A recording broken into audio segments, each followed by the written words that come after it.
Let's get this sports podcast party started, all right?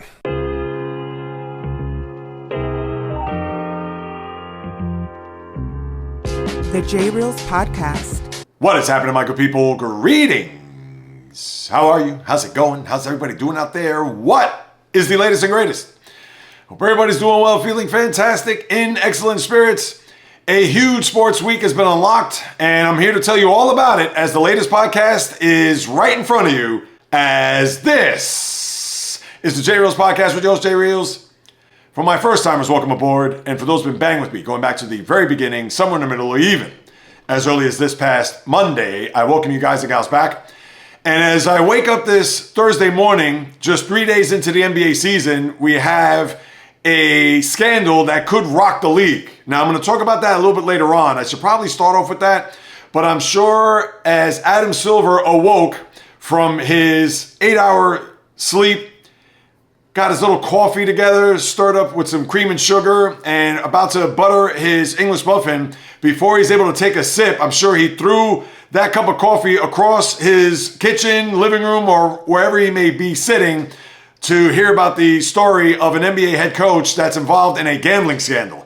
And you know what? Maybe I should start there. I'll get to the World Series only because we have a few more podcasts that we could wrap our arms around baseball, and obviously the controversy that in my eyes and why the Mariners lost that game there on Monday night, a Game 7, for a chance to punch their ticket to their first ever World Series, which obviously went up in smoke. But I guess I'll start off with the NBA, but then I'll go to the baseball and then back to the NBA later on, because this just came down the pike. And I tell you, the powers that be, you're just 3 days into an NBA season where opening night you had the Oklahoma City Thunder with the banner raised to the arena rafters, SGA and company getting their championship rings, and you had a very good opening night where it went into double overtime, NBC in full bloom, the nostalgia for everybody just hearkening back to the days of the 90s and early 2000s with the NBA back on NBC. I didn't really buy into and get wrapped up in all that, quite honestly. I don't know. To me, that was then, this is now. And yes, I could see why people can get geeked up over the NBA coming back to the network where, let's face it, in the days of Jordan, Ewing, Barkley, Olajuwon, Robinson, Duncan, etc., that's what had the league really one of the strong points and stranglehold of the NBA at that time was when it was on that network. And now that it's back, I'm sure everybody is pumped up and ready to go. But with what happened there on Tuesday night and then last night, you had Victor Wembanyama in an opening night for the ages, as well as VJ Edgecombe against my team, and the Boston Celtics have a rookie debut that we haven't seen since Wilt Chamberlain.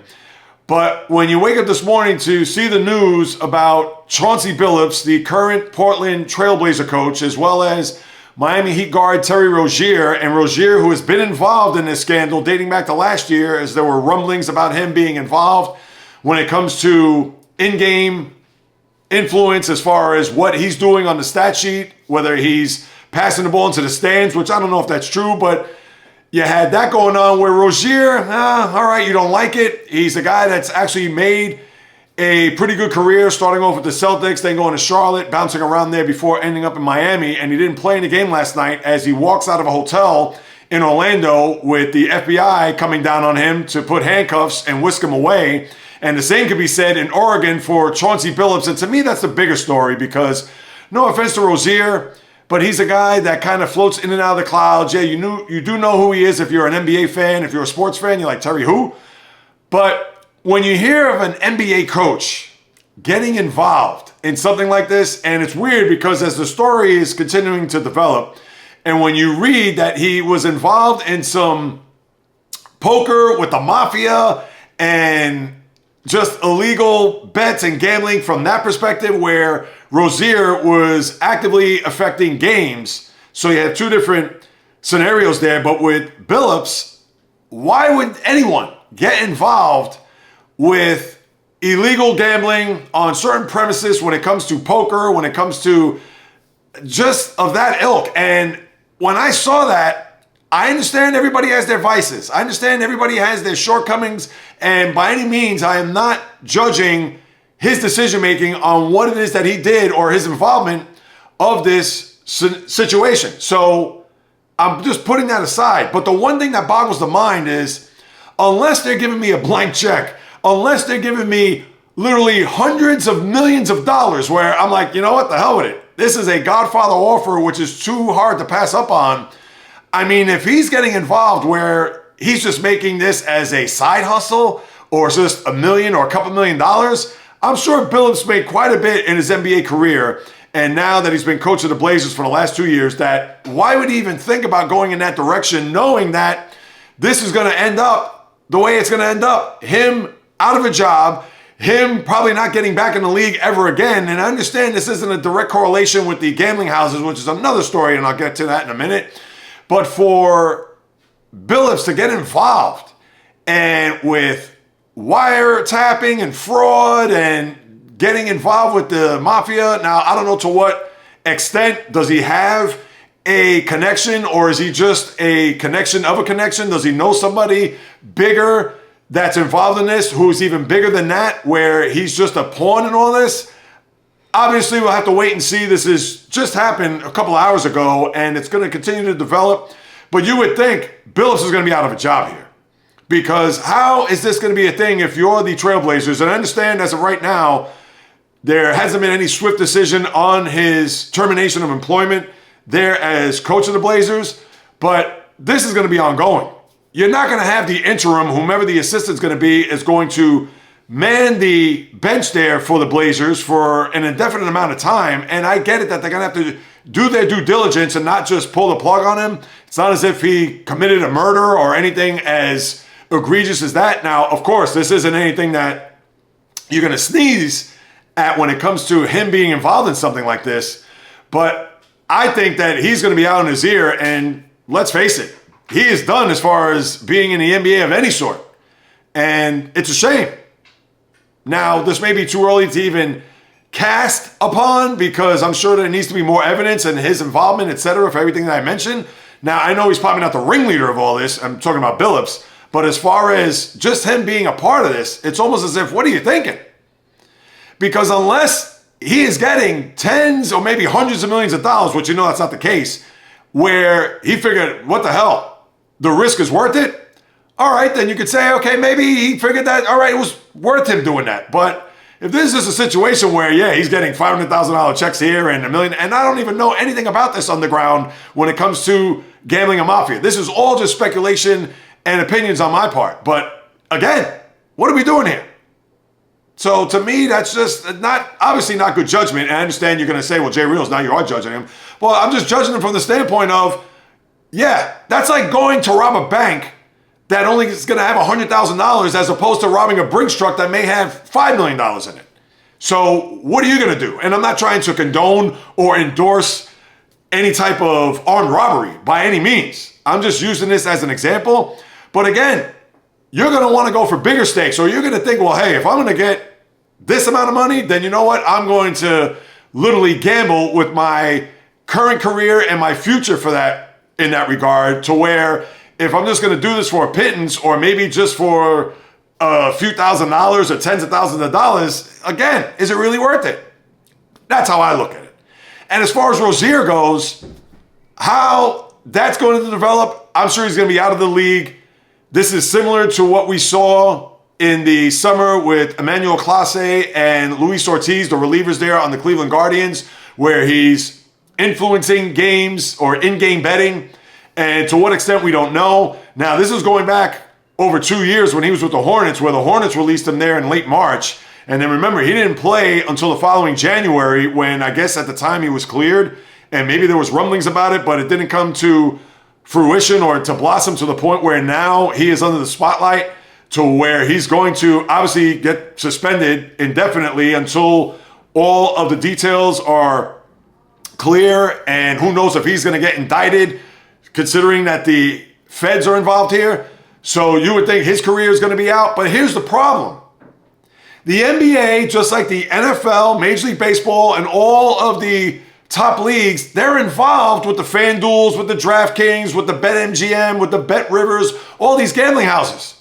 So you can't have it both ways. You can't have it where you're going to have your hands out for these gambling houses to give you money to promote to do all these things, and then at the same time try to turn a blind eye on it because you know you're getting your pocket stuffed.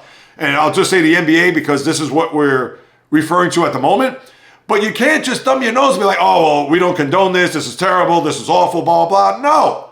Either you cut bait with these gambling houses or you're going to continue to have this proliferation, whether it's the NFL with the Calvin Ridleys, with the Jameson Williams of the world, or even currently with the NBA, now with Rozier, in the past with Jontay Porter, the Raptor player who's the brother of Michael Porter Jr. on the Brooklyn Nets, where this is going to continue. And then I even laughed at the NCAA a couple of weeks ago, and I didn't even bring this up on the podcast, how their players, they're going to allow them to place bets, and they're going to say, yeah, this is fine, it's okay. All right, it's okay to do that when you're in college, but they'll say now when you get to the pros, now you can't bet anymore. Or if you do bet, you're going to get caught and get suspended.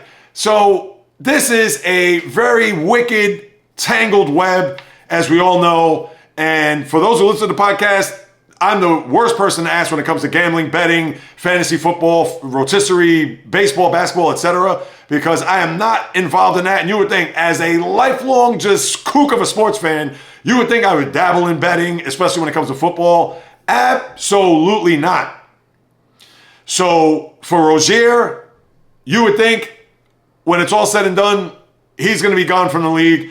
And Billups, you would think when it's all said and done, he's also going to be gone. And it's just a terrible tale here. And think about this.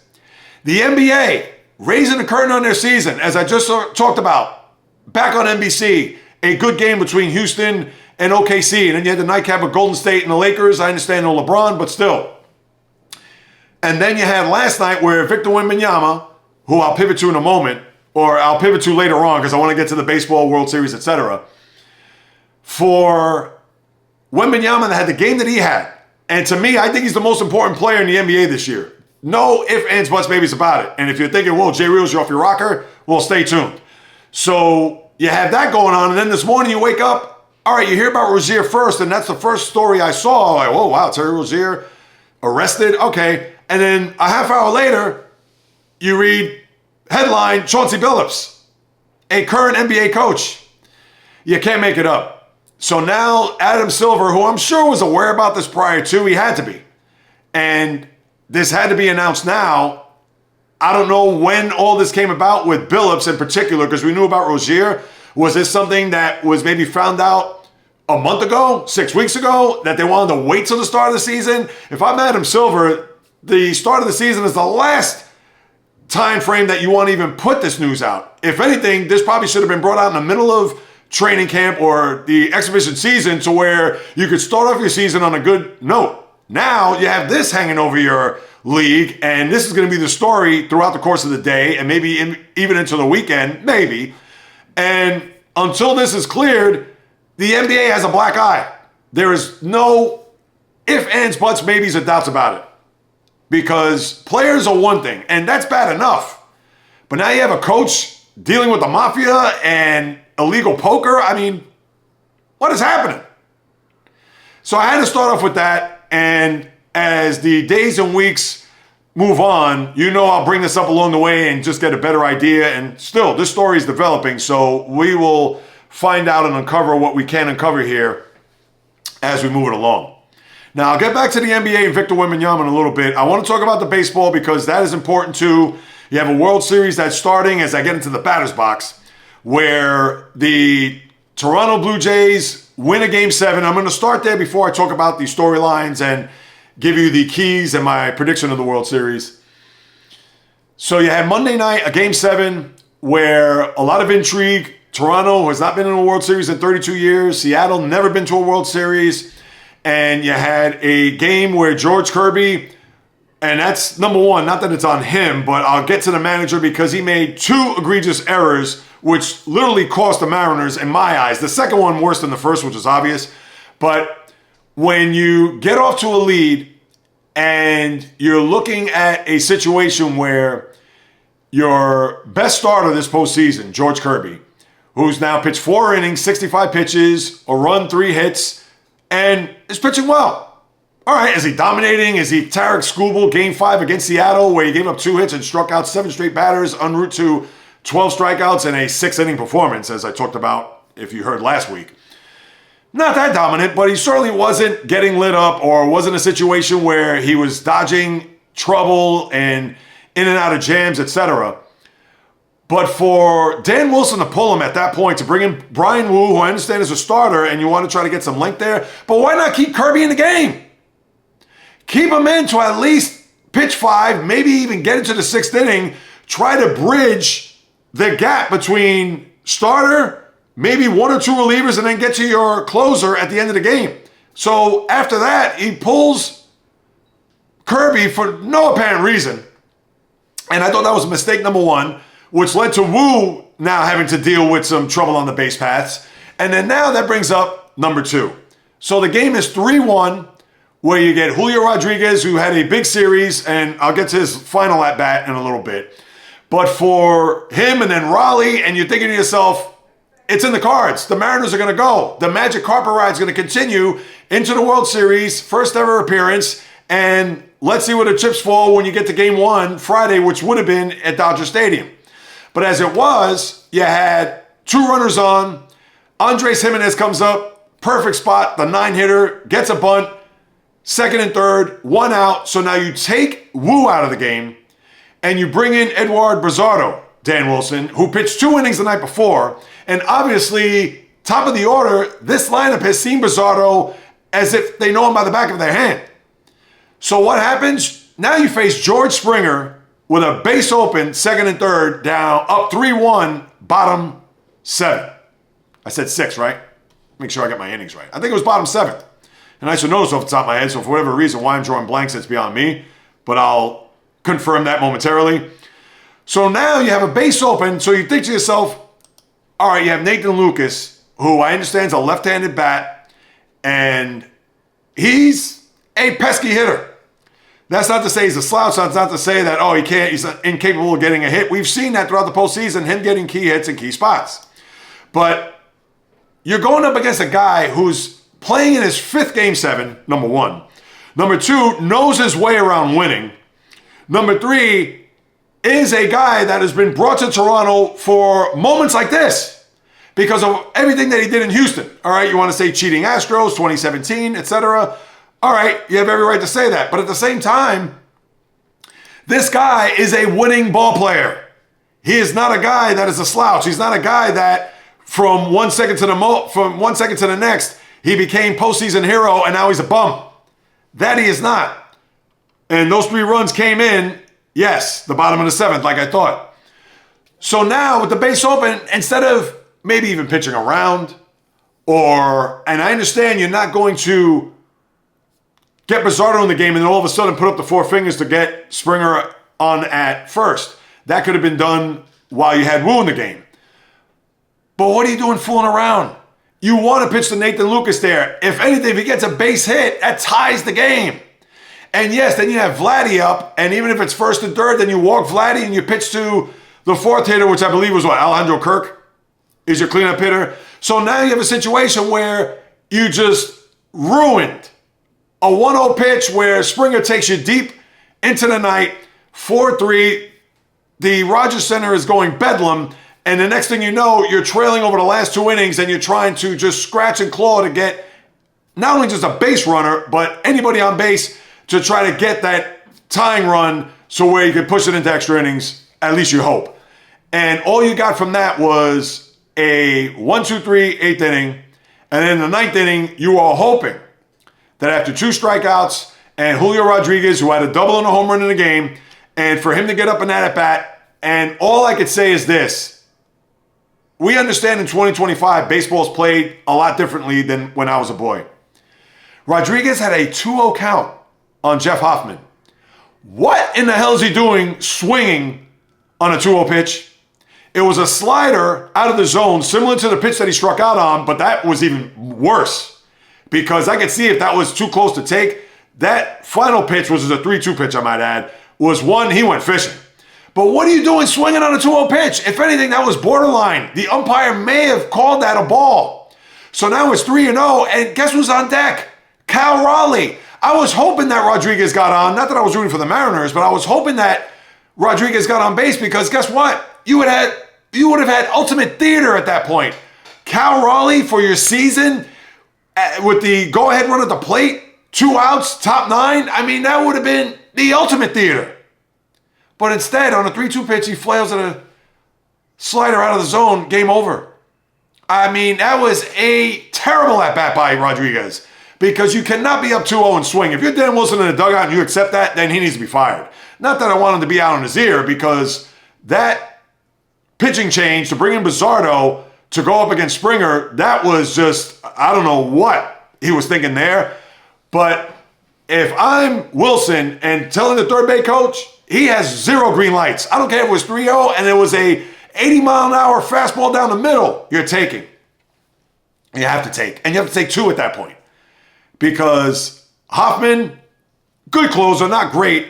And as it was, a couple of the pitches, I believe Leo Rivas, he struck out on a pitch that was over his head. And same for the 9th place hitter. It was a 9th place hitter off the top of my head. Oh, it was a pinch hitter. They brought in Canzone for the 9th place hitter at that point. He struck out. So, yeah, I don't want to hear it. And now the Mariners, that meltdown from the 7th inning and even to a lesser extent, Rodriguez's last at-bat, that was one that you're going to go into the offseason and you saw Rodriguez in the dugout just stare and didn't even leave because I'm sure he was stewing and just replaying that over and over and over. And I'm sure he's probably still doing that where he hasn't slept a wink. And I'm sure Dan Wilson, ownership, and the whole ball club has probably red eye at this point considering they haven't slept. And rightfully so. Because that was the game you should have won. Now, I understand anything can happen. Even if you walk Springer there and Lucas, he get into a double play for all we know. But yes, he could also get the base hit to tie the game. But you do not want Springer in that spot beating you because we've seen it happen time after time after time after time. Case closed. Again, go with your gut, right? Not with the eye test. Oh, we got to bring in Bizzardo. And I don't know what his numbers were against Springer, but anyway. So that's what you have with that game. Let me move on because now we look to the World Series. And to me, the top storylines going in, obviously the first one off the bat is the Dodgers looking to do something that hasn't been done in 25 years. That is to go back-to-back. The Yankees were the last team to do that, as we know, in the late 90s into 2000. Dave Roberts looking to become a 3-time World Series winner, and that'll be 3 in the last 6 years because you had the pandemic year 2020, 21, 22, 23. Obviously didn't make it, and then 24, 25. So 3 of 6. Which would be an excellent job. And then you'd have to actually think whether or not he could be on the trajectory for a Hall of Fame career. Quite possibly. But then you also have Shohei Ohtani coming off the heels of the Game 4 against the Brewers and the magnitude that he brings to this World Series. Last year was a little bit different because to me it was more about the matchup. It was more about Yankees, Dodgers, historically, East Coast, West Coast, New York, LA, Judge, Ohtani, and Ohtani did not have a big World Series. I know he had that shoulder injury, and especially after Game 1 where he hit that double, he didn't do pretty much anything the rest of that series. But now this is pretty much his stage. I understand you have his teammates there with Mookie Betts, Freddie Freeman, of course, on the heels of a World Series MVP from last year. But this is Ohtani because he could pitch in this series.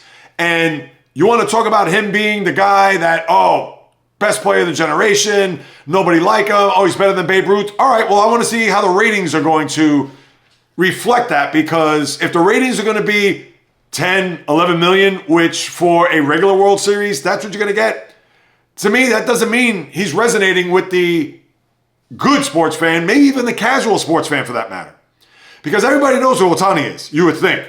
And to me, the impact that he's made so far in baseball is going to be seen right here in this World Series because you have Yankee fans everywhere dating back to last year. That was a highly anticipated matchup. This year's the Blue Jays. I understand. They have some charm. They have some spunk. And maybe they can put up a bigger fight than maybe Seattle. But Ohtani, I want to see how this is going to resonate with the sports fan. And that's a storyline because everybody wants to bring out the pom-poms for Ohtani, and rightfully so. But the only way they'll back it up is the ratings. And if the ratings are low, and I will say this, if the Blue Jays get off to a 1-0 lead and they lead 2-1, in particular, because let's say if he does pitch Game 4 and it hasn't been determined whether or not he's going to pitch Game 4, but let's say if he does, imagine the Dodgers down 2-1 with him pitching. That is going to be must-see TV. I mean, come on. If you're going to watch something else or get involved, then that game would be Tuesday night. So it's not up against the NBA. Oh, it's not up against the NFL, excuse me. It'll be up against the NBA, but who's going to watch the NBA first week of the year? Nobody's NHL, forget about it. So there is no excuse for the country, and for both countries, to not watch Game 4 if Ohtani's going to toe the rubber that night and as well DH. I don't want to hear it. And if that rating, even if the Dodgers are up 2-1, all right, maybe there'll be a little bit of luster off of that, but people will probably watch because they want to see Ohtani. But if I'm going to get a pedestrian rating or an average rating, that's not going to... I need to see minimum 15. I'd like to see 20 million people watch that. And the Major League Baseball, Rob Manfred, they would do cartwheels, backflips, and handstands if 20 million people will watch that game. So, well, that's another storyline if you ask me when you're looking at this World Series. And then you also have Don Mattingly, a guy who in these parts is beloved. A Yankee that everybody who watched Mattingly play in the 80s knew that he was on the express track to the Hall of Fame. But of course, the back ailments and the injuries curtailed that. And now that he's in the World Series as a bench coach on Toronto. But the irony is that he's going up against a team that he once was a manager and bench coach for. I understand you got to go back about a decade, but still, there are a lot of roots and a lot of tentacles with him going up against his former team, knowing that he's never even been on a World Series stage, whether by player, manager, coach. And now that he's here, he's going to go up against the big bad Dodgers, his former organization. So you have all that's tied in, which I think is fascinating. And as far as the keys, those are really what's the big storylines. Am I going to get into? There's nothing else to really get into, quite honestly, because when you think of storylines, Vladdy against that? No. Now you're talking about keys to the game. I'm talking about storylines heading into this World Series, which I think should be an entertaining World Series. Now, as far as the keys go, the first one that jumps out of the page is the Dodger starting rotation to the Blue Jay starting rotation. And you would think that Dave Roberts, who for the most part, maybe up until last year, and remember, his rotation was in shambles last year. He only had two guys that he could actually rely on, that being Jack Flaherty and Yoshinobu Yamamoto. Blake Snell wasn't there. Tyler Glasnow was hurt. You had Clayton Kershaw, who was compromised. And I'm sure I'm missing another pitcher or two, that Dustin May. I mean, going down the list. Walker Buehler, he was also a starter, but he was coming back from injury. But now this year, they're locked, stocked, and loaded. They already announced that Blake Snell's a Game 1 starter, and he's had just an off-the-charts postseason. Yoshinobu Yamamoto's coming off a complete game against the Brewers. And then you have Glasnow and Ohtani waiting in the wings. Where on the Blue Jay side, I believe you're going to pitch Trey Yesavage to start a Game 1 because Kevin Gausman, he pitched Sunday. No, as a matter of fact, they're going to start Gausman because he's going to pitch on full rest. So we think it's Gausman, Yesavage. Gausman's a good, I would think, even slightly above average starting pitcher. But he's going to go up against a two-time Cy Young Award winner who is the hottest pitcher on the planet right now. And then you have Yesavage, who is still a neophyte at his craft, go up against Yamamoto. And then Game 3, you're looking at Shane Bieber, who I understand he's also coming back from Tommy John, but he's going to go up against Tyler Glasnow. And then who are you going to pitch? Max Scherzer against Ohtani? And listen, that Dodger rotation is right now their biggest strength. You have to call it like you see it. The one thing I do like as far as keys for Toronto in this series is that the bottom of their lineup, you'd still take the Dodger bottom of the lineup based on experience and know-how and DNA, etc. But the Blue Jay one is not one to sneeze at. They actually have good guys at the bottom of their order. So whether your name is Addison Barger, whether your name is even Andres Jimenez, who had a couple of home runs against Seattle, and is also a good bunter, and you're going to see him bunt a lot to get to the top of the order to continue those rallies as you've seen. And I know Nathan Lucas is a top of the order type of guy, but when just mentioning those guys, even Dalton Varsho and Ernie Clement is another, he was a pain in the neck, even in the Yankee series. He's batted .420 in the postseason. I mean, those are guys that you need in October. It can't be all on the guys like George Springer and the Vladimir Guerrero Jr.'s. I mean, they can't shoulder all of the offense. So at least the bottom of their lineup could match up well against the Dodger lineup. And that's one to look at here. And it could be critical in this postseason because we all know the top three of the Dodgers is better than the top three of the Blue Jays. But what the bottom of the order and how they match against the Kike Hernandezes, the Will Smiths, the Max Muncies of the world could be big here when you get to this World Series. And as far as that goes, listen, we know that the experience and everything is on the Dodgers side. The Blue Jays, I mean, really, they don't have guys that, other than Springer, that have been down this road. But that's why you have Springer on this team. And that's why it's important to have a guy that knows his way around October baseball. And I'm sure that home run is just indicative of showing the rest of the guys on the team that, hey, get on my back, or hey, I'm going to carry us through the finish line and get to where we need to go. Now, you also may see Bo Bichette in this series, which would be a pleasant addition to that offense, which would lengthen the lineup. But it's amazing to think that they've performed well without him. You'd almost think that would it be a jinx to bring him back. Now, of course, that's silly to think, but Bo Bichette hasn't swung a bat in over a month. So how do you expect him to come in and all of a sudden start raking as if he's in midseason form? I'd almost think that's a detriment at this point. Maybe you want to ease him in a little bit, maybe a couple of pinch hitting appearances, and maybe he'll play in late inning defense. Maybe you get him in the sixth inning. If a game gets out of hand, Dodgers are up 6-0 in the seventh inning and you want to put him in there, fine. But I don't know. I proceed with caution. I understand he's the top player. You have to throw him in if he's healthy, but that's one to think about. But how I look at this series overall, I'm hoping to get to a 6 game. And really what I'm hoping for is for Toronto to be up 2-1 going into Game 4. I think that'll bring a lot of intrigue, a lot of drama, especially if Ohtani's going to pitch Game 4. Now, you'd want to get the Blue Jays to win Game 1 because that means that people will go back to watch Game 2 to see what's going to happen with the Dodgers. You don't want to be a situation where the Dodgers go in, Blake Snell has another scintillating performance, maybe not a one-hit, 10-strikeout, no-walk performance as he had in Game 1 against the Brewers where he pitched 8 innings, but a situation where Snell and maybe 2 relievers, and it's a ho-hum rocking chair 6-2 type game to where Game 2 Saturday night, if you're a regular sports fan or casual sports fan, you're going to be like, I'm not even going to bother. Let's see when the series shifts, or let's see what happens after Game 2. And if Toronto wins Game 2, then great. Then you got a series. I understand the scene will shift to LA, but that's why if Toronto gets that Game 3, that could turn the series up on an ear, or on its ear. You don't want it to be a thing where the Dodgers are up 2-1 with Ohtani pitching Game 4. I'm sure the ratings will be high, I would think. I can't say for sure, so I got to take that back. But 2-1 is, I'm sure a lot of people would want to sign. They want to see the Dodgers sweat a little bit. They have not sweat in this postseason. Think about it. They polished off the Reds quite easily.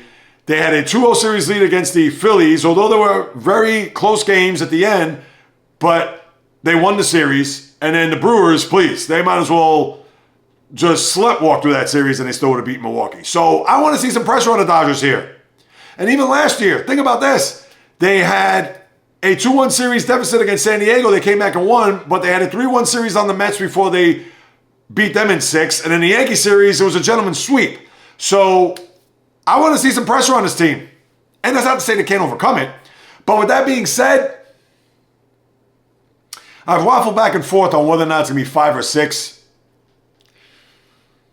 Something tells me the Dodgers are going to win in 5.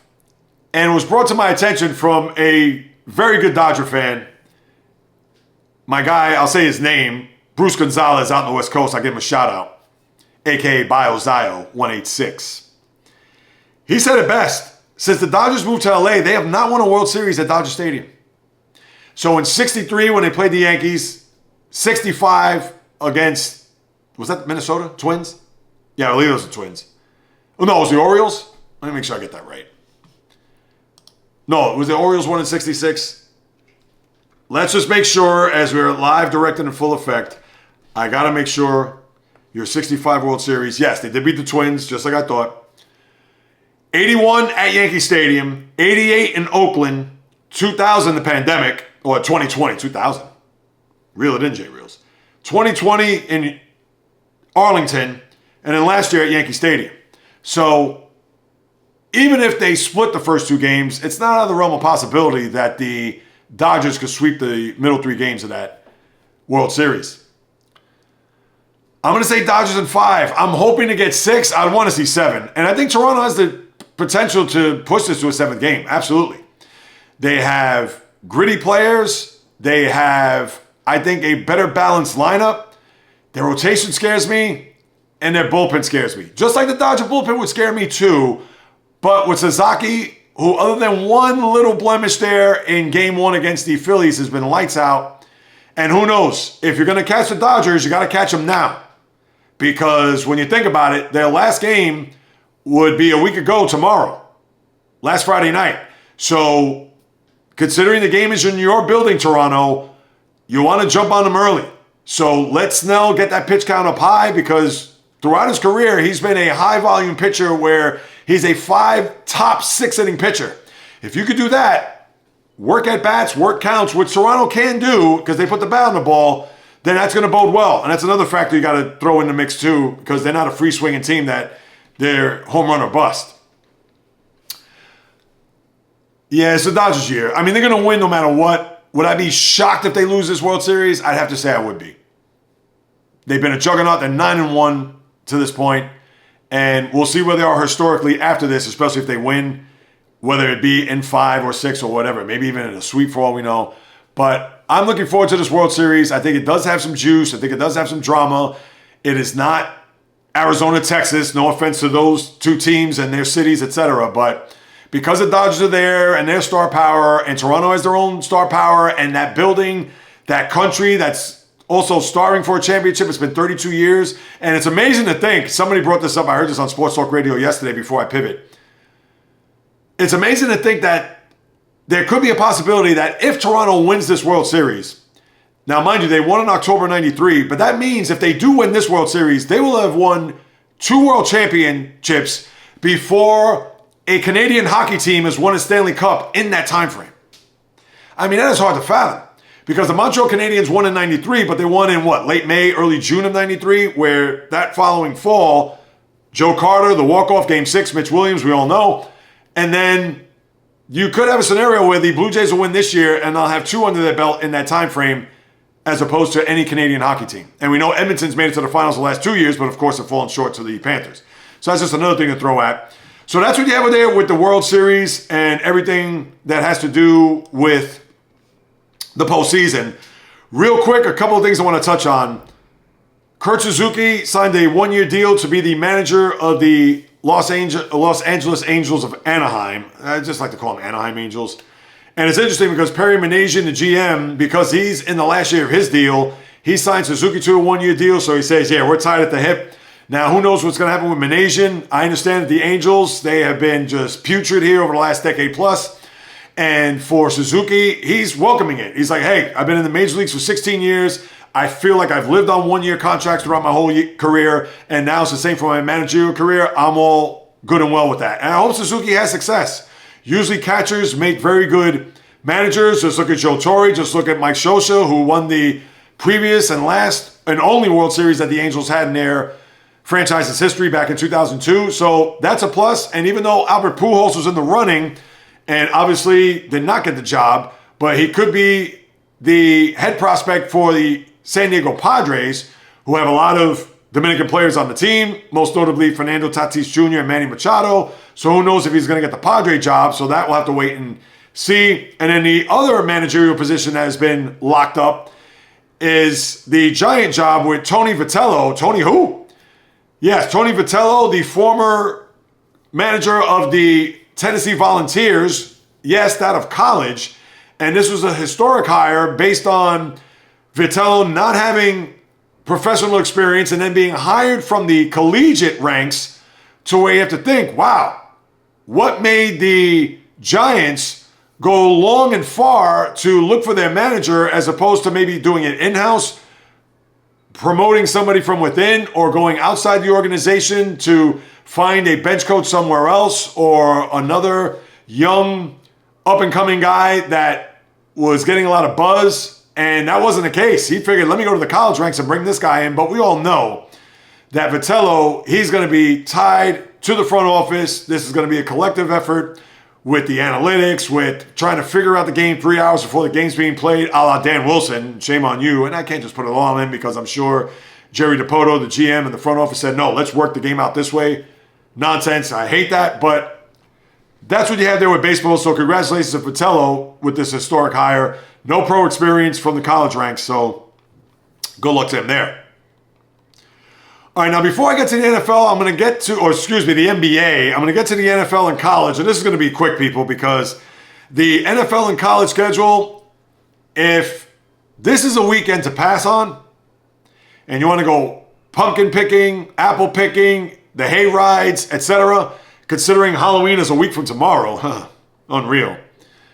This is the weekend to do it. And I'll get to the NFL injuries and the news and notes in a second, but the schedule is just an abomination. Now, tonight you have a decent game with Minnesota going out to LA to play the Chargers. And the Chargers right now, you have to think whether or not that they're going to be any threat in the AFC, considering what took place there, losing at home to Indy. And I don't want to kill Indy. I talked about them on Monday's podcast. If you haven't checked it out, Apple, Spotify, here on the channel. If you're watching on YouTube at JAYREELZ, or of course on Spotify, you can get the video on Spotify as well. But the Chargers, they got up to that great start, 3-0. Everybody's thinking, oh, wow, hey, maybe Justin Herbert, the great start. And now they've hit an abutment. But, I mean, it's a decent game. It's not one that you're just going to automatically turn your sets off. But for the rest of the schedule here this week, now the London game there's no London game this week. I think you have one next week and the following, which will wrap it up.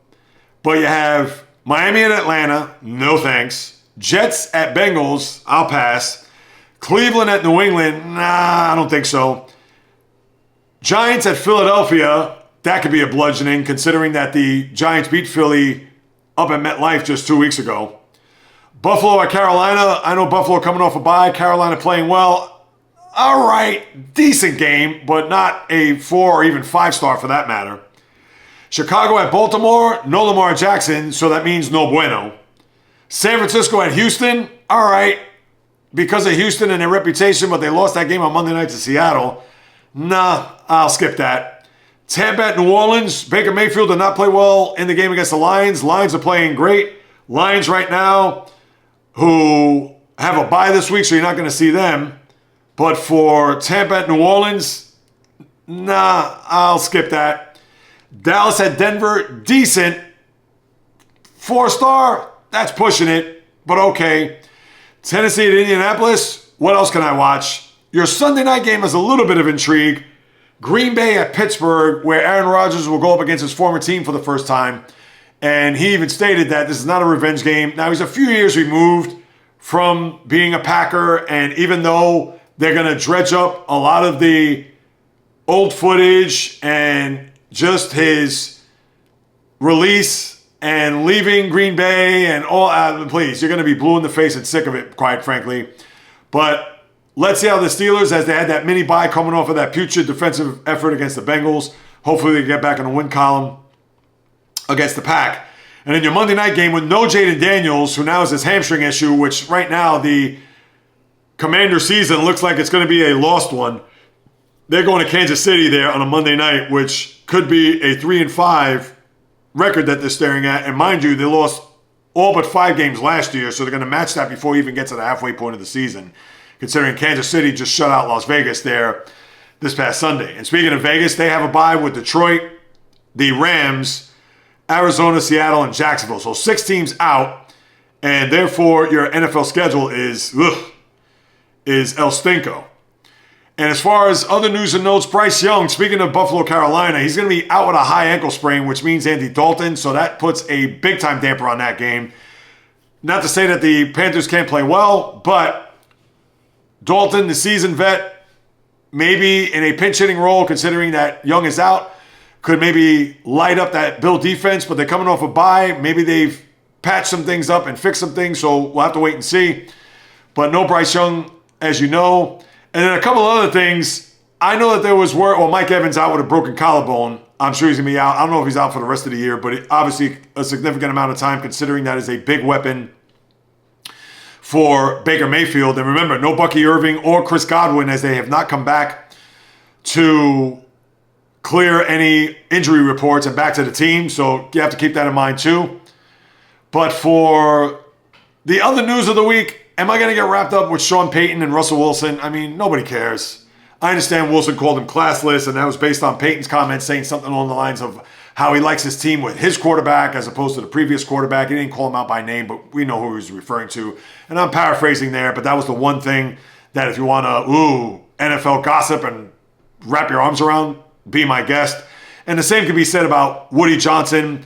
He defended Aaron Glenn, not Justin Fields, saying that Fields, hey, if we could complete a pass, again paraphrasing, and Fields took the high road saying that, hey, he can say whatever he wants. I don't know if I'm going to speak to him, whatever. And listen, Fields has been awful, and that, you would think, is going to be an experiment where they're going to cut bait. Tyrod Taylor, I believe, is going to start this week. I don't think it's been announced officially, but I'm sure that's going to happen. And the Jets at 0-7, we already know, but let's face it, Woody Johnson is a far cry from being one of the top owners in the sport. I mean, let's face it. Art Rooney, he is not. Tex Schramm, he is not. Going down the list. I mean, he is nowhere even near those guys. So take that for what it's worth there, Jet fans. So that's the latest with the NFL. And as far as college goes, the schedule, there's a game or two that you could say, all right, but you don't want all right. And understand you can't have 5-star matchups every weekend like you had last weekend. But the games, now the one thing I looked at here, UCLA, who beat Penn State, remember, and I understand Penn State, that's when they were in the middle of that skid because with Penn State losing to Oregon and then the following week going out to Pasadena and getting the doors blown off by UCLA, can they come east to Bloomington and stay in the game with Indiana? I don't think so, but that would be something and intriguing. But that's not really a game to watch. I just bring that up based on what UCLA did to Penn State a few weeks ago. But you have Ole Miss and Oklahoma. They're in that 12 o'clock hour, and Ole Miss trying to wipe off the stench of that loss to Georgia where they had a lead there. Where they're by 9 going into the fourth quarter, and then they lose.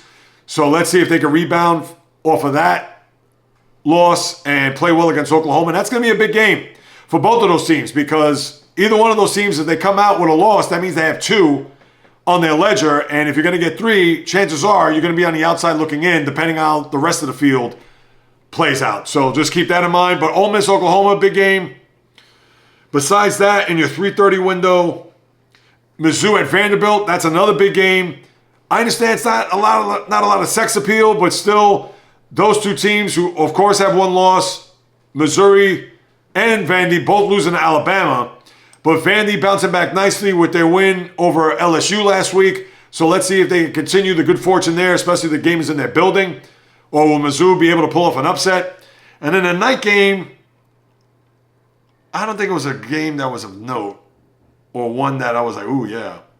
Yeah, Texas A&M and LSU. Now, LSU, this is their last-ditch effort. They need this game in the worst way because they already have 2 losses. Again, with Ole Miss and Vandy that they've already lost to. A third loss would pretty much wipe them out. And I understand it's a game that you're going to pay attention to. It's the SEC, and the game is in Baton Rouge where A&M, ranked 3rd in the country, big game for them. Really, I don't want to say a stamp of approval game, but certainly would be a statement game to show that, they mean business having to go on the road to beat the Tigers. So that's it. It's a lot better than the NFL schedule, I will admit, but not the couple of Saturdays that we had where you had the 2 matchups there back to back where Oregon, Penn State, and Alabama, Georgia.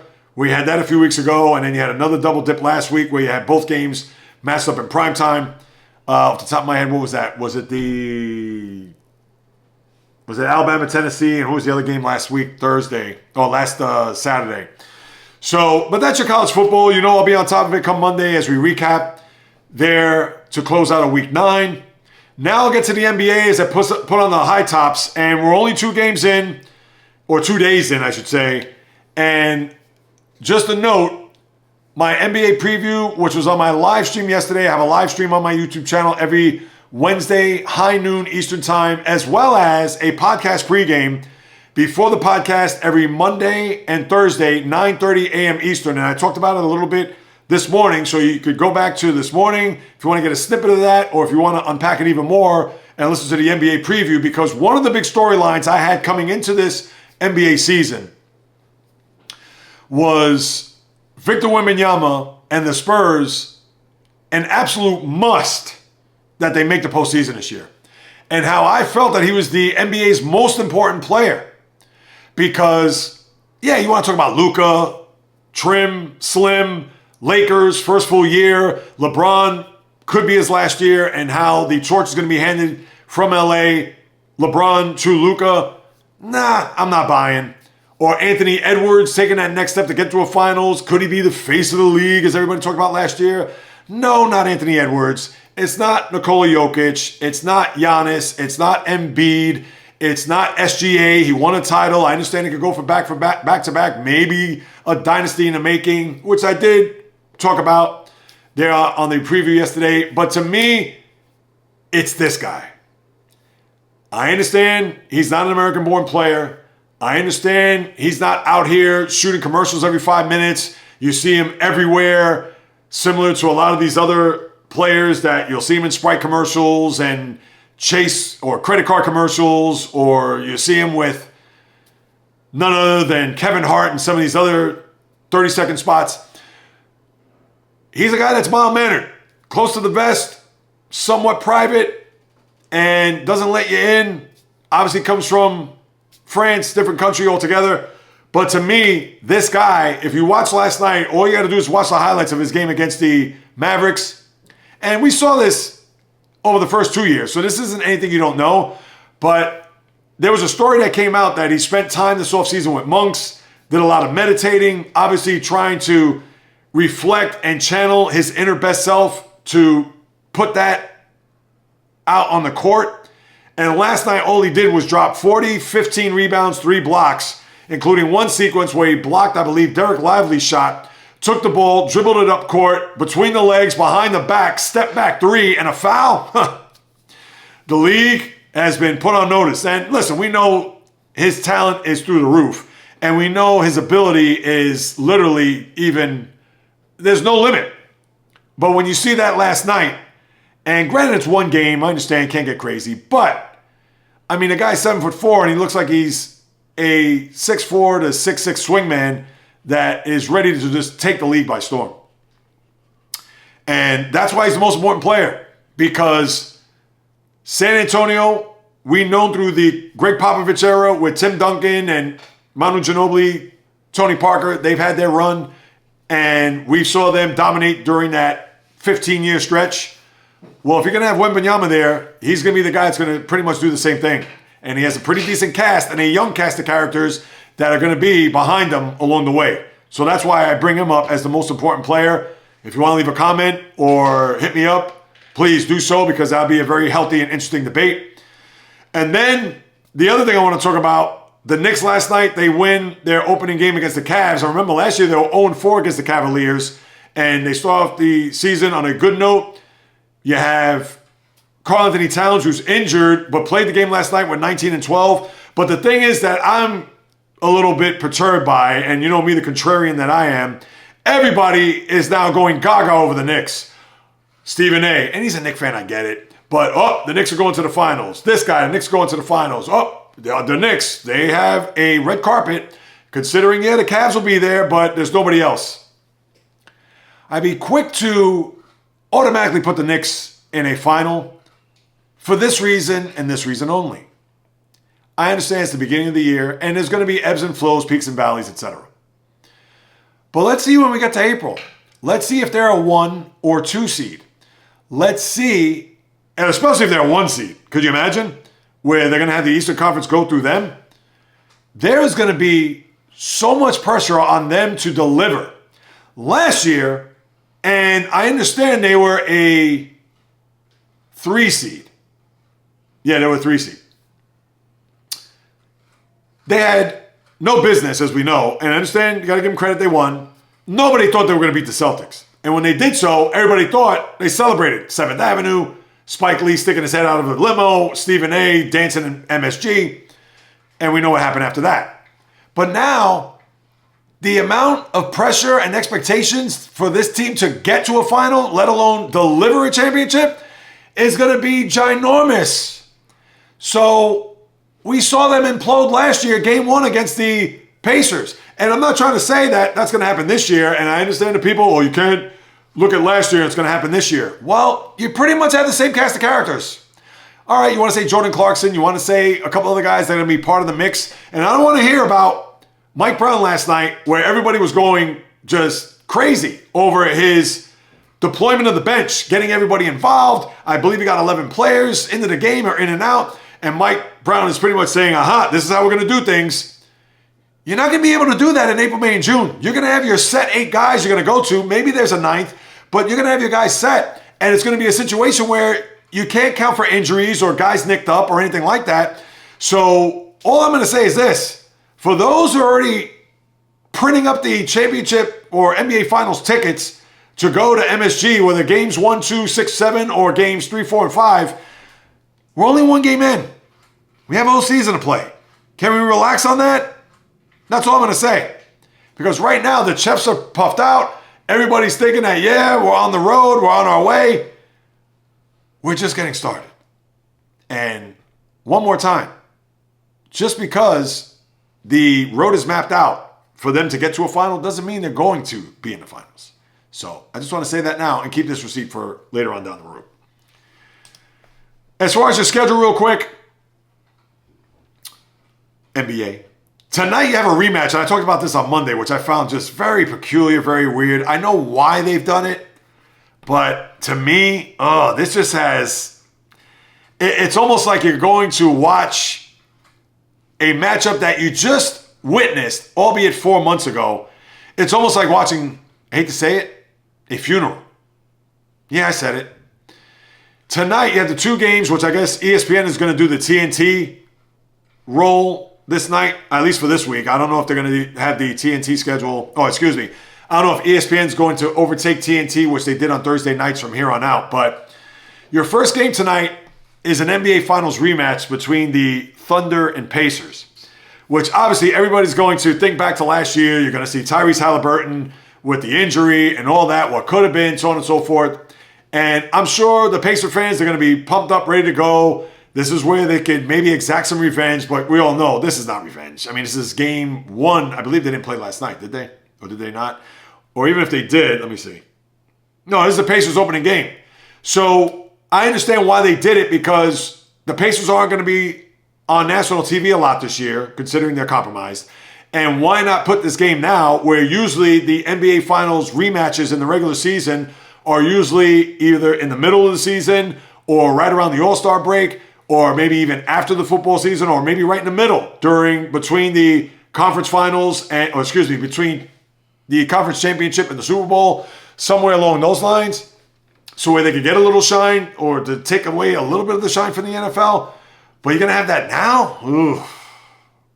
I have to say I'm not a fan of that, but I understand why. So you got that, and then Denver Golden State tonight. As far as the weekend goes, and I don't want to say games of note, because right now, I mean, we're just getting started, but Milwaukee, Toronto, Atlanta, Orlando. And Orlando won against Miami last night. Orlando, I picked as an over this year, and my over-unders on the NBA preview, so you want to check that out. Cleveland staying in town. They'll play the Brooklyn Nets tomorrow.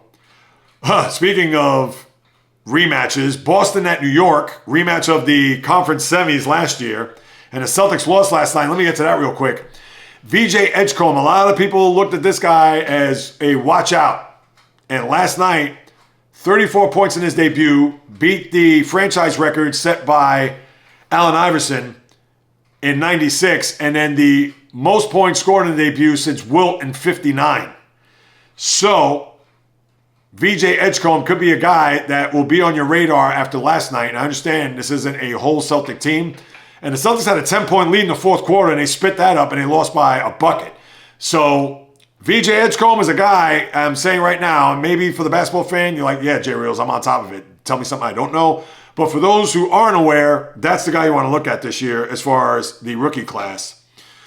And Philly, do they play tomorrow? No, they do not. Detroit at Houston, good game there. Miami, Memphis, San Antonio, New Orleans. Minnesota at the Lakers. There's another rematch, first round from last year. Phoenix at the Clippers, Saturday. Chicago, Orlando. OKC at Atlanta, Charlotte at Philly, Phoenix at Denver, Indy at Memphis, and then Sunday, Brooklyn at San Antonio, Boston at Detroit, afternoon games, Milwaukee, Cleveland, New York, Miami, Indy, Minnesota, Toronto, Dallas, Kings hosting the Lakers. Yeah, so I didn't reel off the whole schedule, but that's what you got there with the NBA.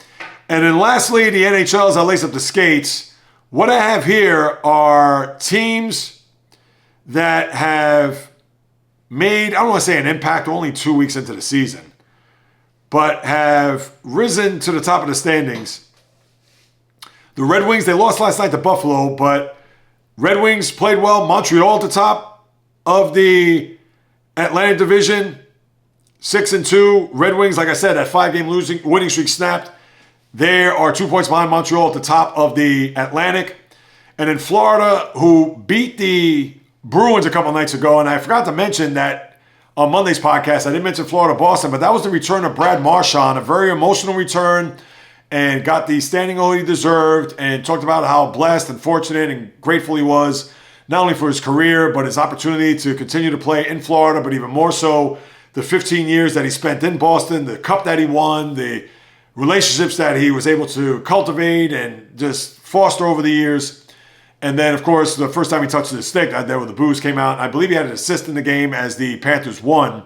So that was a homecoming of sorts there for the longtime Bruin in his first game back.